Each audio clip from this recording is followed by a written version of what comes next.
샬롬 반갑습니다. 사랑하는 우리 허구 공동체 또 임원 리더 여러분, 69절 성경 암송 공부 B파트 세 번째 시리즈 그리스도가 형벌을 받음, 그리고 첫 번째 구절인 로마서 5장 8절 말씀을 우리 함께 오늘 공부하도록 하겠습니다. 늘 열심히 해주셔서 감사합니다. 자, 먼저 오늘의 말씀을 함께 읽어보도록 하겠습니다. 로마서 5장 8절의 말씀입니다. 우리가 아직 죄인 되었을 때에 그리스도께서 우리를 위하여 죽으심으로 하나님께서 우리에 대한 자기의 사랑을 확증하셨느니라.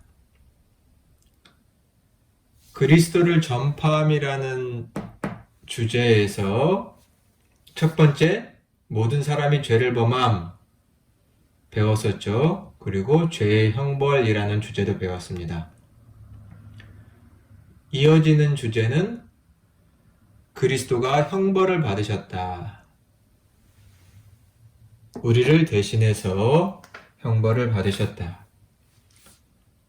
말씀해 보면 우리가 아직 죄인 되었을 때에 라고 하고 있죠. 죄인이라는 것 앞에 구절들에서 어느 정도 함께 나눴습니다. 꼭 앞에 있는 구절들을 공부해 주시기를 바랍니다. 그리스도가 형벌을 받으셨다. 특별히 오늘은 죽으셨다라는 겁니다. 죽으셨다. 예수님께서 우리의 죄값을 대신 지셨다라는 것인데, 중요하게 짚고 넘어가야 하는 것이 꼭 죽으셔야 했냐라는 것입니다. 꼭 죽으셔야 했냐.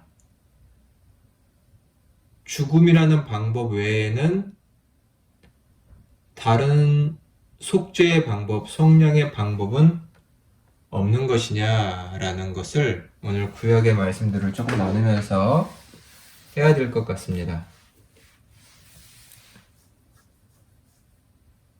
어쩔 수 없이 일단 유대인들이 예수님을 바라보았고, 또 구약의 배경, 특별히 그들에게는 율법과 그 제사의 배경이라는 것을 전제로 해서 오늘 설명을 드릴 수밖에는 없을 것 같은데요.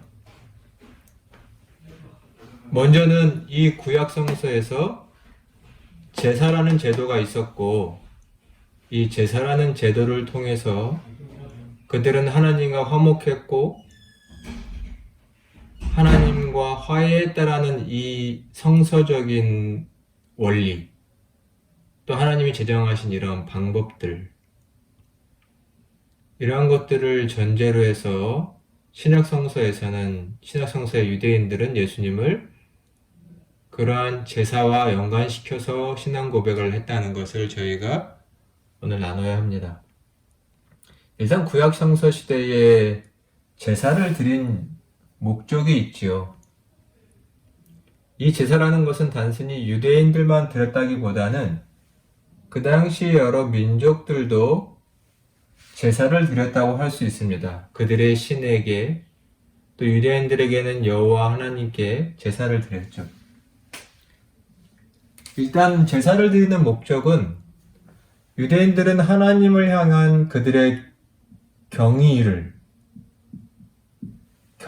표하는 거기도 하고, 또한 한편으로는 하나님께 은총을 얻고자 제사를 드리기도 했죠.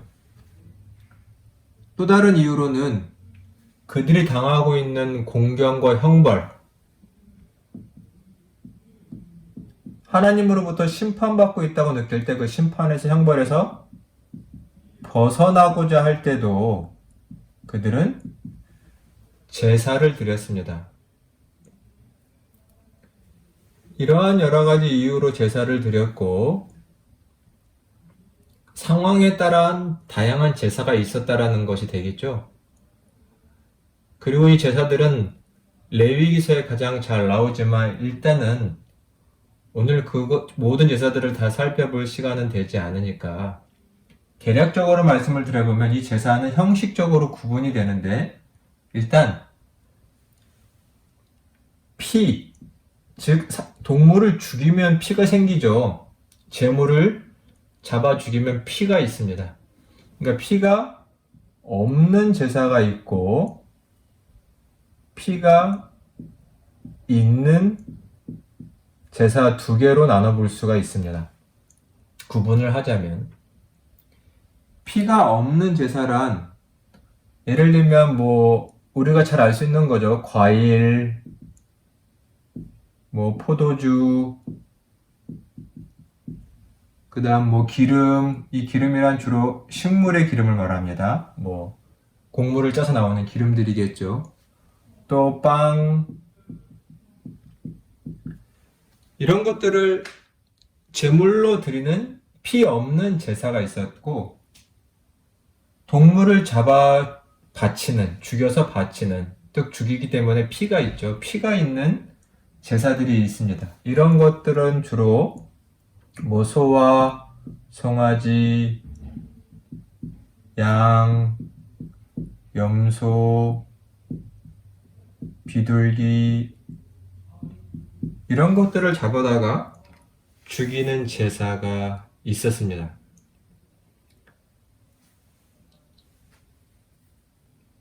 특별히 이 피를 흘리는 제사, 동물과 제물을 잡아 죽이는 제사는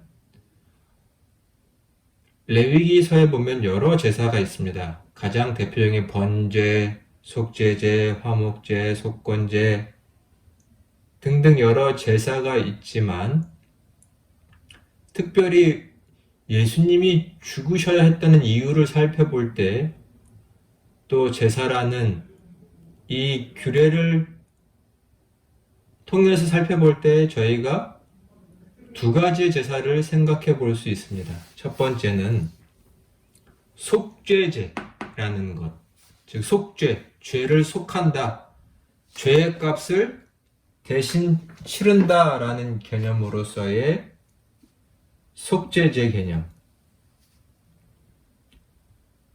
또 두 번째, 화목제, 하나님과 화목한다는 개념의 제사죠.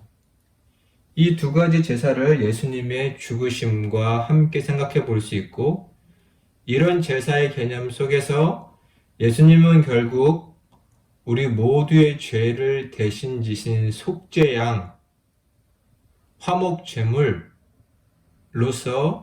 죽으실 수밖에 없었다라고 우리는 믿고 고백하는 것입니다. 일단 속죄제를 먼저 살펴보겠습니다. 속죄제란 기본적으로 뭐냐면, 하나님이 주신 하나님의 율법을 어긴 죄, 하나님의 율법을 거스린 죄에 대해서 용서를 받기 위한 제도이고 제사입니다. 우리 레위기서 4장의 말씀을 한번 찾아서 볼까요? 다 같이 레위기서 4장의 말씀을 한번 찾아보겠습니다. 4장에 보면 4장의 제목을 제 성경은 이렇게 써 있습니다. 속죄 제사를 드리는 규례라고 써 있습니다. 1절과 2절에 보면 이렇게 써 있네요. 여호와께서 모세에게 말씀하여 이르시되 이스라엘 자손에게 말하여 이르라. 누구든지 여호와의 계명 하나라도 그릇 범하였으되, 누구든지 여호와의 계명 율법을 범하면, 그릇 범하면 이러한 제사를 드려야 한다라고 말하고 있습니다. 특별히 12절까지는 제사장들이 죄를 범했을 때 어떻게 해야 되는지가 나오는데, 그것은 회중이 범했을 때와 큰 차이는 없습니다. 일단 회중에 대한 얘기들을 살펴보면 13절부터 나오는데 제가 13절부터 봉독을 함께 해보도록 하겠습니다. 자, 성서를 한번 같이 눈으로 봐주세요. 만일 이스라엘 온 회중이 여호와의 계명 중 하나라도 부지 중에 범하여 허물이 있으나 스스로 깨닫지 못하다가 그 범한 죄를 깨달으면 회중은 수송아지를 속죄죄로 드릴지니 그것을 회막 앞으로 끌어다가 회중의 장로들이 여호와 앞에서 그 수송아지 머리에 안수하고 그것을 여호와 앞에 잡을 것이요 기름 부음을 받은 제사장은 그 수송아지의 피를 가지고 회막에 들어가서 그 제사장이 손가락으로 그 피를 찍어 여호와 앞 휘장 앞 7번 뿌릴 것이며 또 그 피로 회막 안 여호와 앞에 있는 제단 뿔들에 바르고 그 피 전부는 회막 문 앞 번제단 밑에 쏟을 것이며. 뒤에는 또 다른 규례들이 나오지만 일단 여기까지만 살펴보겠습니다. 보면 그들이 여호와의 율법 계명을 어겼을 시에 어떻게 해야 되냐면 수송아지 한 마리를 하나님 앞으로 끌고 가서 회중의 대표인 장로들이 그 머리에 송아지의 머리에 안수합니다. 이것은 그들의 죄를 소에게 전가하는 넘기는 행위와 같다고 보면 되겠습니다. 그리고 그 소를 죽입니다. 그러면 당연히 피가 있겠죠. 그냥 피가 흐르는 것이 아니라 그 피를 받아야 합니다. 이 번제 제물을 잡아서 피를 받아서 16절에 보면 그 피를 가지고 회막으로 들어가라고 하고 있습니다. 이 말씀에 보면 죄를 지었을 시 16절에 보니까 피를 가지고 회막, 이 회막이란 성막을 말합니다.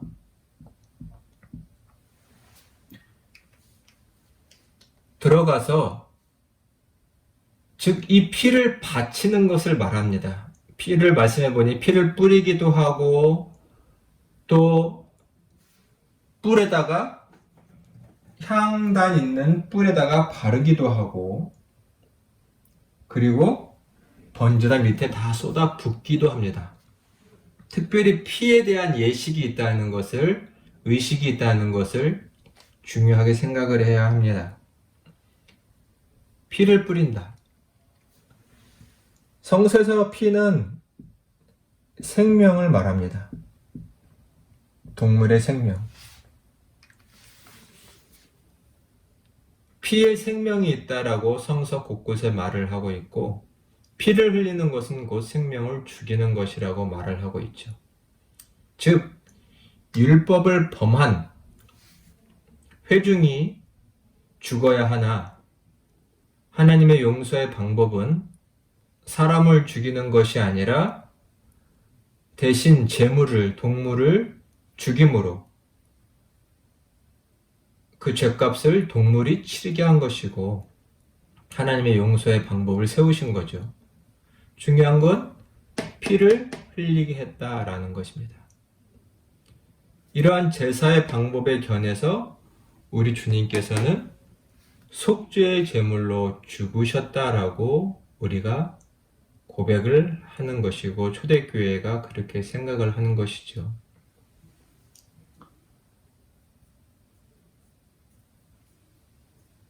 또한 화목제와 화목제물을 살펴볼 필요가 있습니다. 또한 대표적인 제사가 이 화목제물인데요.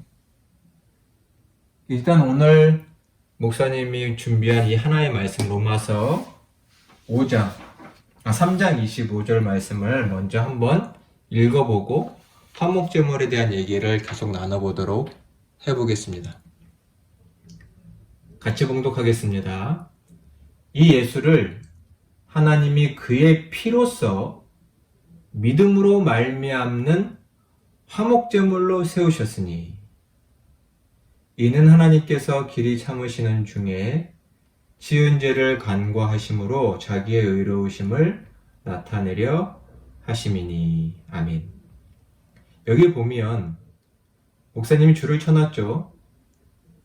예수를, 하나님의 아들을 하나님께서 그의 피로, 그가 십자가에서 흘린 피로써 믿음으로 말미암은 화목제물, 즉 화목제의 제물이 되게 하셨다, 삼으셨다라는 것입니다. 피로써 화목제물을 삼으셨다. 이것이 바로 로마서의 고백인 거죠. 예수 그리스도가 한 제물이 되셨다라는 것입니다. 특별히 화목제물을 조금 더 살펴보면 일단 화목제물은 속량의 의미가 있습니다.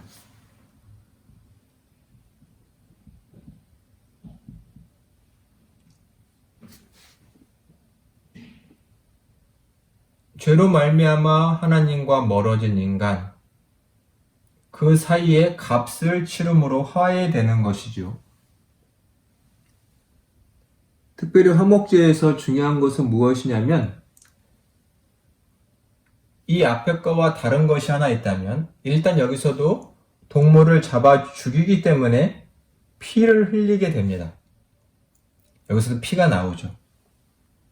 그러나 속죄제와 화목제물의 차이가 있다면 동물을 잡아 죽이고 여전히 그 값을 치르게 하되 여기는 특별히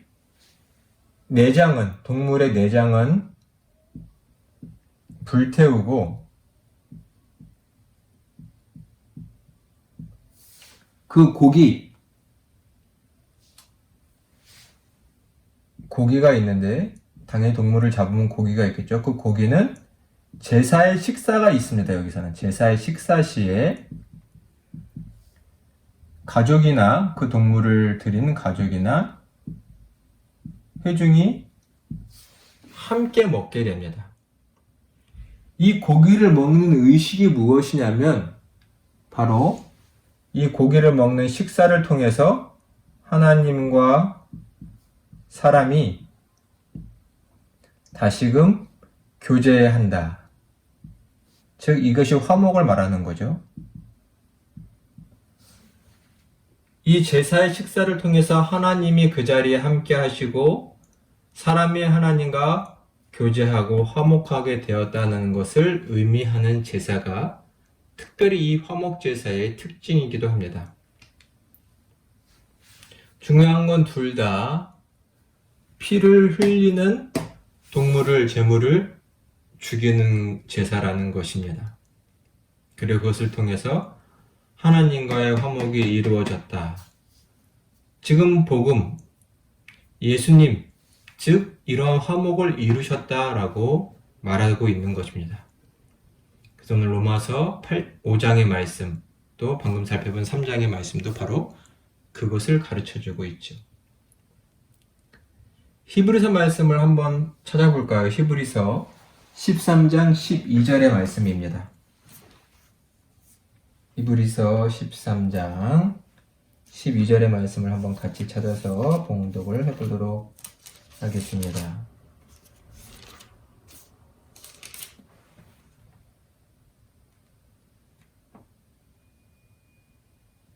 그러므로 예수도 자기의 피로써 백성을 거룩하게 하려고 성문 밖에서 고난을 받으셨다. 히브리서의 저자가 예수님께서도 자기의 피로써 백성을 거룩하게 했다. 피로써 백성을 거룩하게 하셨다라고 분명히 히브리서 기자도 말하고 있습니다. 그리스도가 십자가에서 죽으셨다, 속죄하셨다, 형벌을 받으셨다는 개념은 특별히 기독교의 핵심 중의 핵심이죠. 다음 시간에는 조금 더 깊은 얘기를 해보려고 합니다. 특별히 다음 시간에는 히브리서 4장부터 10장에 있는 내용들 중에 부분을 제가 여러분 나누면서 왜 그리스도께서 죽으셔야 했는지를 조금 더 성서를 통해 다뤄보려고 하니까 오늘 시간을 거 잘 듣고 다음 시간 거를 들으시면 십자가의 죽으심에 대한 이해가 조금 더 생기실 거라고 생각이 됩니다. 중요한 건 피로써 거룩하게 하셨다. 이것은 화목의 개념이기도 하고 하나님의 소유가 되게 하셨다라는 개념이기도 합니다. 여하튼 피가 없어서는 안 된다. 그래서 예수님께서는 죽으셔야 했다라는 것을 지금 말하고 있습니다. 특별히 제사의 맥락에서 그분의 죽으심을 생각하는 것이 오늘의 내용입니다. 자, 마저 보시면 우리가 아직 죄인 되었을 때 그리스도께서 우리를 위하여 죽으심으로 하나님께서 우리에 대한 자기의 사랑을 확증하셨다. 결국 우리는 십자가의 죽으심, 예수님의 죽으심을 통해서 하나님의 사랑을 알게 됩니다. 하나님의 사랑은, 여러분 하나님의 사랑을 잘 느끼고 알고 계시는가요?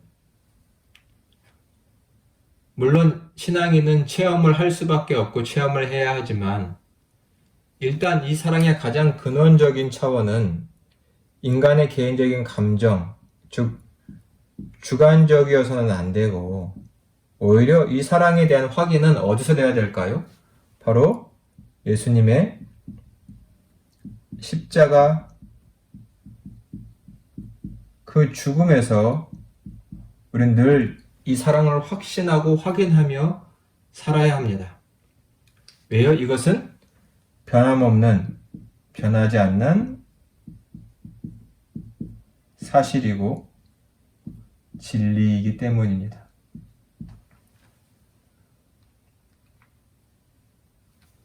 로마서 8장 32절을 여러분이 나중에 찾아보시면 자기 아들을 아끼지 아니하시고 우리 모든 사람을 위하여 내어주신 하나님. 여기서 우리는 하나님의 사랑을 확신할 수 있는 거죠. 우리를 향한 사랑의 확인은 늘 이 십자가에서 해야 된다는 것. 우리의 기도를 응답하셨냐, 안 하셨냐, 내가 원하는 것이 이루어졌냐, 안 이루어졌냐가 아닌 더 근원적인 차원 십자가에서 우리는 늘 하나님의 사랑을 확인하고 살아야만 합니다.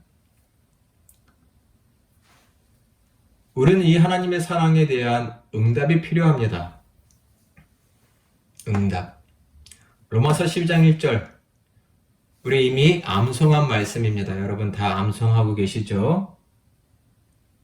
그러므로 형제들아, 내가 하나님의 모든 자비하심으로 너희를 권하노니 너희 몸을 하나님이 기뻐하시는 거룩한 산 제물로 드리라. 이는 너희가 드릴 영적 예배니라. 특별히 이 말씀에 보면 산 제물로 드리라 권면합니다. 그 산제물로 드리는 것은 뭐죠? 말씀해 보면 영적인, 이것은 참된 예배라고 제가 가르쳐 드렸습니다. 영적, 참된, 바른, 합당한 예배. 즉 먼저 이 말씀에서는 주께서 우리를 살리시려고, 우리를 속량하시려고, 죄값을 속해 주시려고 자신이 친히 이 말씀처럼 제물로 자신을 드려주신 것처럼 그 은혜와 사랑을 입은 자들은 이제는 마땅히 무엇을 해야 하나요? 그 사랑의 응답으로서 또 그 하나님의 능력 안에서 우리 자신을 산 제물로 드려야 한다는 것을 말합니다. 이것이 십자가의 은혜를 경험한 사람들의 모습입니다. 사랑에 대한 응답입니다. 즉 교회는